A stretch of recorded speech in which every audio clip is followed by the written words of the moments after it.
everyone. Welcome to yet another episode of the Good Life Small Business Podcast. And today I have the honor of being joined by Tyler Schake, who is the owner of T&T Mobile Washing here in Kearney.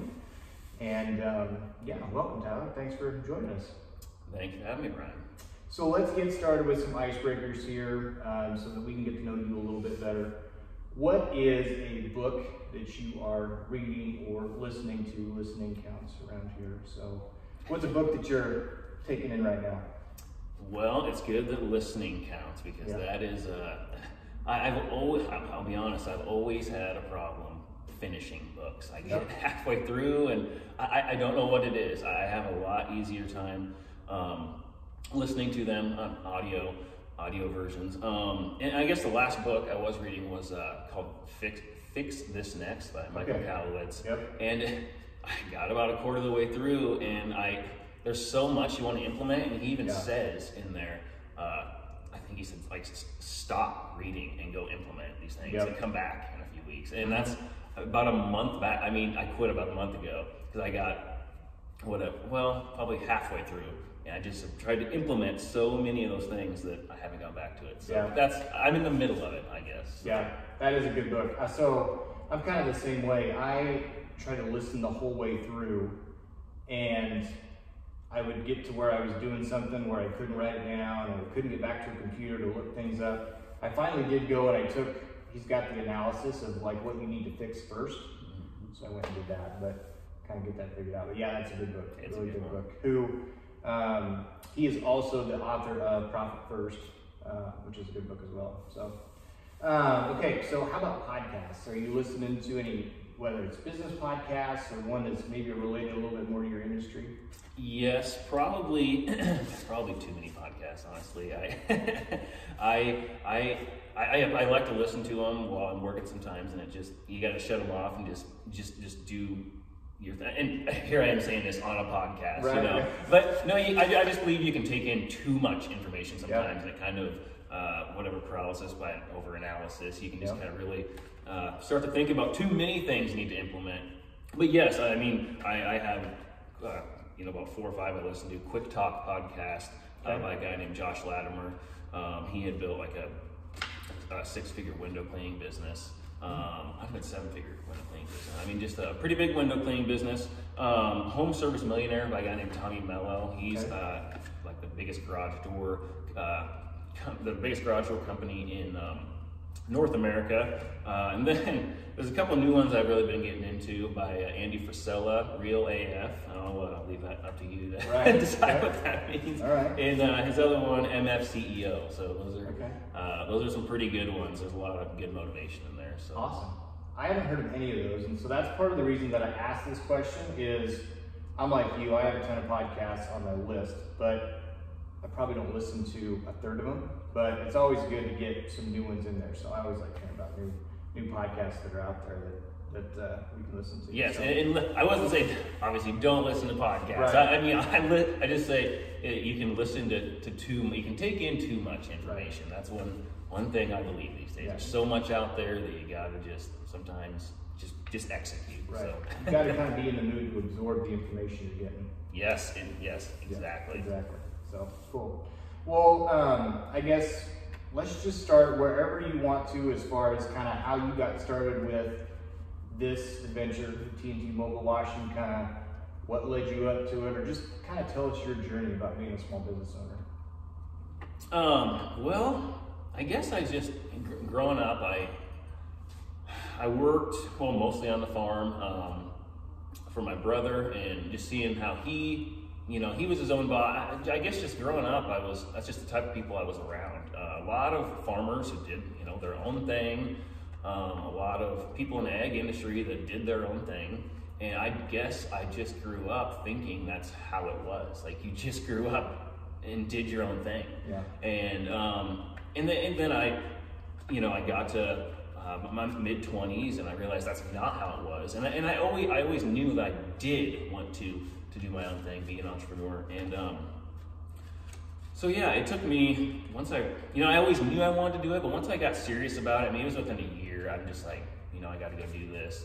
And So yeah, we only live once, you know, and that was kind of my philosophy, and just go give it all you got. So yeah, awesome.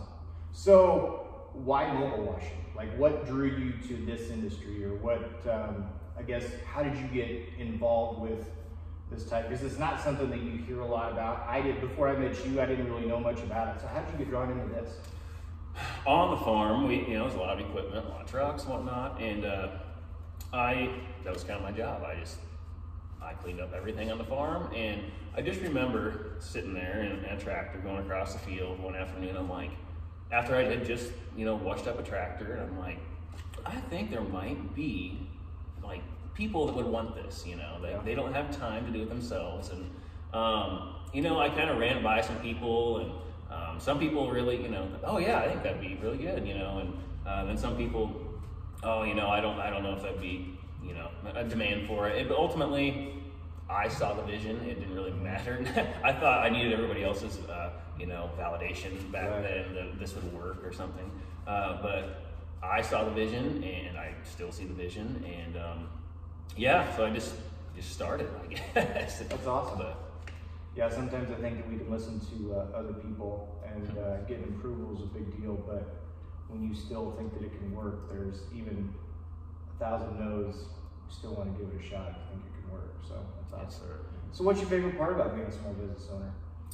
I would just say the freedom of being able to build what you want. I feel like sometimes when you're, in a company or something, you can just be kind of limited and, be told, no, you can't do that. And I like the freedom to build the vision I seek. Because if I had to run my vision by other people, they would have told me no on this a long time ago. You know what I mean? So, I would have, I would just say, being able to freely build and create your vision and what you see, and also the challenges. I think I'd be bored in regular job. I don't know. I sometimes these days you look at the challenges and they seem, they're really hard, and you're like, oh my gosh, this is really hard. But then you step back and you're like, well, what else would I rather be doing? I don't, you know what I mean? Yeah. I don't know what else I'd rather be doing. Yeah. And then I would just say the personal growth that comes with the accomplishments in business. I just feel like I'm a lot more confident person than I used to be. I just know I can do a lot more than I used to give myself credit for. Right. So there's a lot of personal growth that comes with it, and just talking to people, developing relationships. So there's a few things that I really like about it. That's awesome. So I guess one of the things that I've learned about being a small business owner, and you seem like you're the same way, because it seems like you are always thinking, whether it's about what you can do in your business, how you can get better, marketing, whatever it is. You just kind of seem like, and I've known you for 3 years now, 4 years. It just seems like you are always thinking about how you can get better. And that's one of the things about being a small business owner is, if you got an 8 to 5 job, you go home and you can turn your brain off. But when you're a small business owner, sometimes I think that, like, even when you go home, when you're laying in bed, you're still thinking about your business. When you wake up, you're thinking about your business. It seems like you're like that too. Yes, and it's, I don't know what you call it, like a blessing and a curse, I guess. I have a lot of workouts interrupted by, an idea. I get in a podcast, I'm just like, I gotta go implement this right now. And, it's all I can think about. And and I would, some advice I had heard on, I think it was Jim Rohn who talked about it. He said, don't be at the office and at the beach. He's like, be either at the office or at the beach, and I like to mix the two. And he says, don't mix the two. And it can be a good thing and it can be a bad thing, I'd say. So, but I'm always trying to improve on myself and my business, and it's constantly on my mind. So it's just part of the deal. Yes, it doesn't matter what you do. It doesn't matter what small business it is. It follows you home, but it's a good thing because and that just means you're passionate about it, I think. Yes, I agree. So, is this what you thought it would be? For the most part, just being around my brother and other successful people growing up. I saw the challenges, and I was part of the challenges at the time, you know, working for him. But there is I'd say the little things that go into building a business are what are surprising, and the things that people don't see. I mean, just things such as, you know, ordering soap and, you know, and mixing the soap. If you know, Saturday gets here, our busiest day, and there's no soap mixed in the barrels, like, it's not a good thing. Yeah. It's things such as, you know, putting, you know, new paperwork in the trays so we can write down truck numbers. It's ordering T-shirts. It's who's buying the toilet paper. You know what I mean? It's like the little things that really take you by surprise, like that have to happen to make a business go round. So I guess that was probably the biggest surprise to me, just the little things. So. Yeah. And so you operate probably the most out of a 7-day period, Friday, Saturday, Sunday, and evenings. You're working weekends primarily when you're out, right? Yes. Friday through Sundays is our busiest time. That's when, you know, we're a mobile truck wash company, and that's when semis sit. So yeah, Friday through Sunday is our busy time, and Mondays are generally try to be our off day. It's kind of a busy time of year right now, so I'm kind of working Mondays too. But then yeah, a lot of weeknights, because trucks sit, you know, after 4 or 5 o'clock at night, and there's those certain jobs that we're starting to pick up that we can do, you know, 8 to 5 Monday through Friday. So it's just taking time to build that schedule. Yeah. And the reason I ask that is because, you know, when most people are thinking about the weekend, you're just kind of going to work. People are focused on Friday at 5. That's when you're really getting busy, is Friday through Sunday. So yes, it can be. I've realized it recently with just hiring employees this last year. You know, I have some part-time guys, and they come in on weekends. And to them, it's the weekend. You know, they already work their job during the week. Right. To me, Saturday morning is Monday morning. So I'm ready to go. And so 5 minutes late to me on Saturday morning is just, to most people, it's kind of accepted. To me, it's Monday. So it's kind of backwards. But yeah, awesome. All right, so we all know it's been a crazy year. COVID has affected a lot of small business owners. Pretty much every small business owner, but in different ways. With your business, is there anything, maybe it didn't affect necessarily you for busyness, and I don't know, you tell us, but how has COVID affected your business in a positive way? What have you taken out of these last 6-7 months and implemented into your business that has been positive, something that you're going to carry forward? Yeah, it really didn't, I guess, slow us down much. It was kind of business as usual. I guess we were, pickups might have got cleaned out a little bit more. There was hand sanitizer, and, you know, everywhere you looked and every pickup and whatnot. So that was a positive, I guess, just to be a little more. We could all be a little more clean, I guess. You know, wash our hands a little more. But on the sales side, it couldn't obviously go into places, and that's a big part for, you know, our sales process is just going in and talking to people. Sure. So, but as far, you know, as a positive thing we took from it is, well, I guess we just did pick up. I remember hearing on a podcast at the beginning of this whole pandemic that a guy said that 10% of your customer base is looking to go elsewhere or stop using your services, and they're going to use this as the excuse to stop using you. Right. But that also means that 10% of your competition's customer base is looking to go elsewhere or maybe use you. Right. And, you know, I guess me compared to some of the truck washes within an hour of where I live, I'm a small guy, and I guess they probably just had a lot more customers looking elsewhere. And I picked up some, you know, I will say I picked up some of their customers. Yeah. It just was it's just kind of a natural thing. And I lost, you know, 10% of mine, and I lost 10% of theirs, and just all went around. And so we grew because of it. So that's awesome. Awesome. Yeah.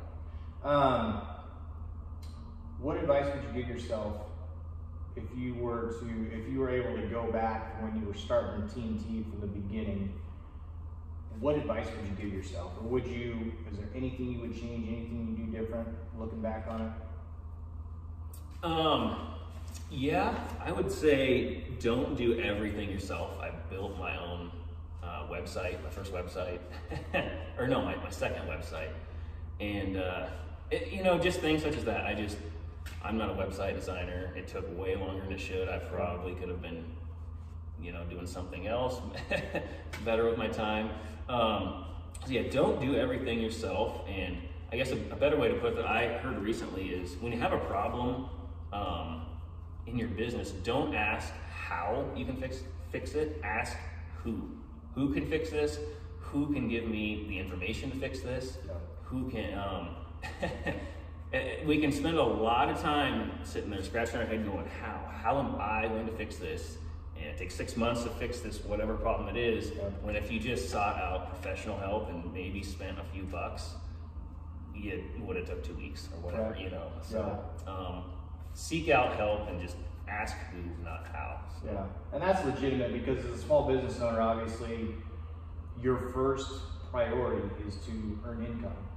And until you start earning that income, you have to figure out how you're going to cut costs and maybe what you're going to do on your own to, try to save on expenses. But I think that as you get into it, I guess what I realized is as you get into it, what you can do with your time is a lot more valuable. But when you're starting out and there's no money coming in yet, you're trying to figure out how you can do all this stuff and still make things go. So it's a delicate balance, but I would agree 100% with you. There's some things that I would do different. There's some people that I would reach out to and try to get help to give me more time to do other stuff. So that's awesome advice. So, all right. So last question. If someone came up to you and they said, "Hey Tyler, I'm thinking about starting a small business," whether it's what you do or any small business, what advice would you give them? Whatever it is, whatever you want to do, make sure you love it. Because I have had people, just recently contact me from other areas and say, "Hey, I'm thinking about starting up a mobile wash business like you have. Could I come see what you do and get tips and tricks and don'ts and do's and whatnot?" And I'd say, I say yes, that's fine. But before I do that, I say, make sure you're gonna love this. I don't know if I say go power wash something for like every day for a week before. If you don't love it, it's just not gonna be worth it to you. I just happen to find what I love doing. Like I love doing mobile power wash. I love washing trucks. I love high pressure ball valves, engines, oil on my hands. I love it. If you don't love that, if you're just like, if it looks fun or if it looks like, whatever it looks like, at the end of the day, it's like swinging a hammer. It's like, I'd say like roofing's harder, Right, yeah. It's like swinging a hammer. It's like scooping stalls. It's just like anything else. It's a job and it's work. It's physical. You're sore at the end of the day. So whatever it is, whatever you want to do, make sure you love it. Yeah.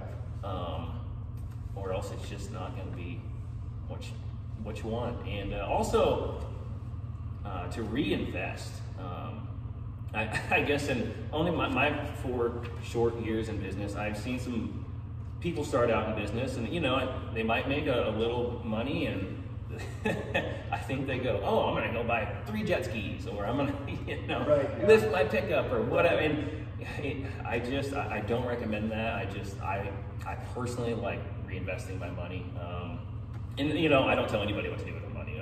Buy whatever you want. But if you're gonna be a business owner, you gotta,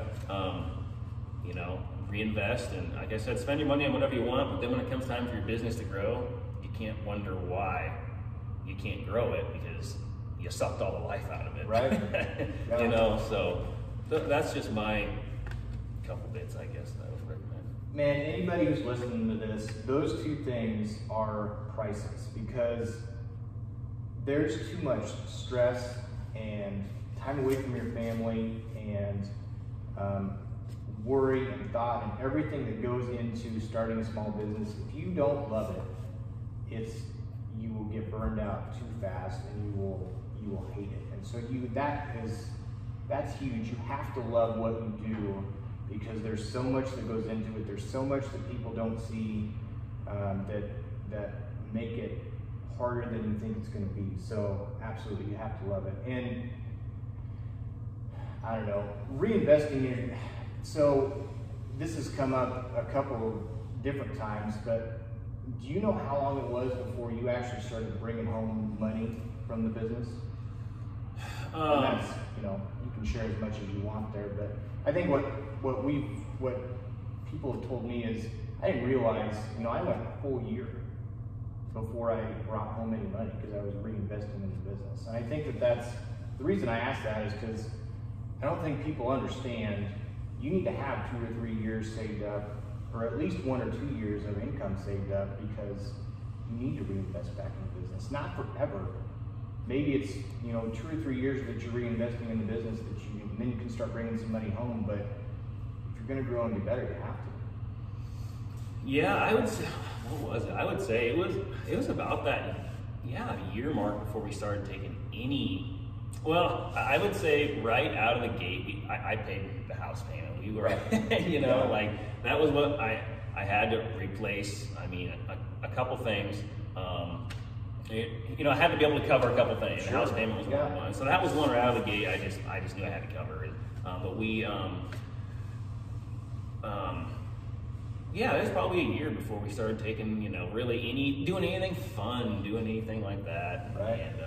And I guess I will just be honest and say I've always been very frugal and saved.